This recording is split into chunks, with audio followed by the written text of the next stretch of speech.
Selon cette habitante de la région, plusieurs cas de vol ont été commis au supermarché d'Orientbel. Les voleurs seraient issus d'Africa Town et seraient pour une partie du moins des toxicomanes. La preuve, ils laissent souvent des seringues derrière eux. La police arrête souvent les suspects, mais elle retrouve la liberté 2 à 3 mois après.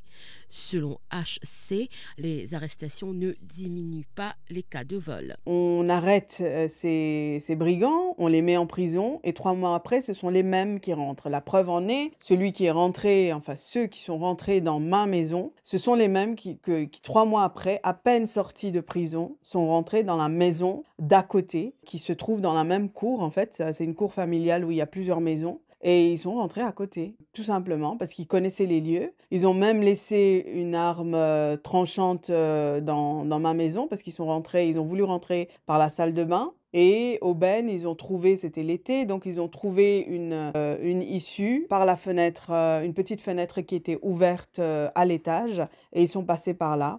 Et ils sont rentrés alors que il y avait une personne qui dormait dans la chambre du bas. Mais heureusement, par la grâce de Dieu, cette personne n'a rien eu. Les voleurs sont à la recherche de leur dose quotidienne. Selon HC, ils n'hésitent même pas à entrer par effraction dans les maisons. Les habitants sont sur le qui-vive et disent vivre dans la peur. Plusieurs vols sont à signaler dans les maisons du voisinage de Camille Lane.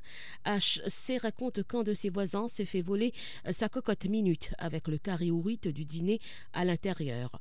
Cette dernière nous raconte l'expérience qu'un de ses proches a vécue. Les habitants de ce chemin, de Camille Lane, tous les jours, ils dérobent quelque chose, il y a des intrusions dans nos maisons. Dans ma maison, précisément, ils sont rentrés, ils ont pris pas mal de biens, comme des cigarettes, des bouteilles d'alcool, etc. Là, ils sont rentrés dans la maison d'à côté du voisin et ils ont pris de l'argent. Dans une autre maison d'un autre voisin, ils ont pris carrément la cocotte minute avec mets du soir qui était du ourite, des bonbonnes, des draps, des habits, enfin ça va de petites choses comme des choses des plus onéreuses. Et du coup, on ne sait plus, on a peur, les chiens sont tués, on ne sait plus, on ne dort plus. Qui dit toxicomane dit aussi seringue. Ces objets utilisés pour la consommation de drogue sont souvent retrouvés aux alentours de Camille Lane dans des cachettes improvisées.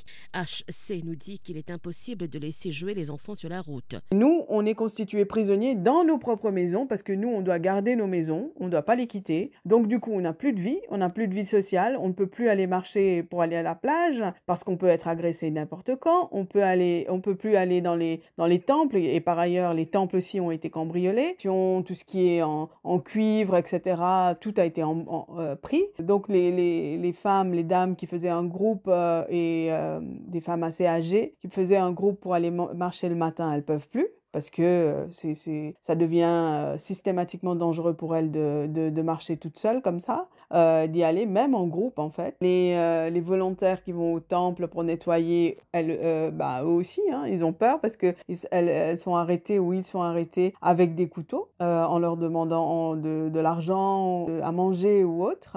La force policière de la région est au courant de ce fléau et dit agir en fonction des plaintes.